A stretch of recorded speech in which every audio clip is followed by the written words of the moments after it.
At UCI, we primarily focus on innovation with employee engagement. We have plans to make it a broader concept throughout the university, but establishing that foundation with employees and integrating a culture of innovation is a good foundation. Innovation at BAE is actually pretty robust because we're a technology company, it's mostly engineers, and there's a long history of being able to solve the customer's biggest problems. Knowing that, though, there's a lot of opportunity to be innovating on things that might be high risk and high reward, things that might fall off the radar in terms of capability for like the business plans going forward. So there was somewhat of a need for an internal innovation program like ours where we could sort of incubate some of the radical ideas that we can fund and then bring, prove out through a demo or do some research on and then, provide the business assurance that these capabilities are real. So we're sort of a left-shifted innovation program inside of a technology company that sort of brings some grassroots ideas to, a higher technology readiness level so that the business can then take it to the field. We have a very entrepreneurial mindset, and we have a lot of people in different regions across the US and around the globe, and they're very, very innovative. And we're putting more emphasis now on innovation, hence why we're here at HYPE to learn a little bit more about putting a framework together, because right now it's a little bit siloed and we want to bring it together and really scale the great ideas that are around the globe and around the United States. At ConocoPhillips, innovation has many colors and many shapes and forms. What we are working on is building a globally visible innovation pipeline. And what that means to us is having one source of the truth. We have different databases, we have different solutions, and we're not able to leverage that effectively across the organization.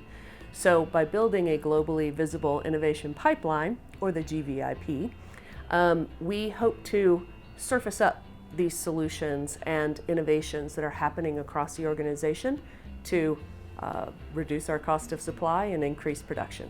The purpose of the program I run is strictly a platform for internal sharing of ideas. So it was started because an executive wanted a way for her teams, which were across different campuses, to be able to share ideas and share talent with each other. So that's how it was born, and then has grown from that one executive's teams to all the teams at Mattel. At Toyota Financial Services, innovation is at the core of who we are. As part of our DNA. Being part of the Toyota family means that our core values are really those of continuous improvement and respect for people. And so when you think about continuous improvement and what that means, it's really all about looking for ways to solve problems quickly and in creative ways. And so because of that, innovation really is at the core of what we do. Today, we're in the process of revamping our innovation program. A lot of focus on speed, on experimentation, where you quickly identify a problem and then you try to hypothesize what are some of the ways in which we can solve that problem. You go and you test that, you do it quickly, you do it in a way that it really allows you to control the risk associated with it, but then you move it quickly and you learn, you pivot if you need to, and hopefully you're going to be able to scale. But if you're not able to scale, then you're able to really kill that pilot or that POC quickly, but you grab the learnings and then you apply them to something else. And so again, it's a collaborative approach. It's a program that's allowing us to really move the company into the future. For us at Birla Carbon, we want to build a framework that help all of our employees and contractors to be more innovative, to live and breathe through innovation.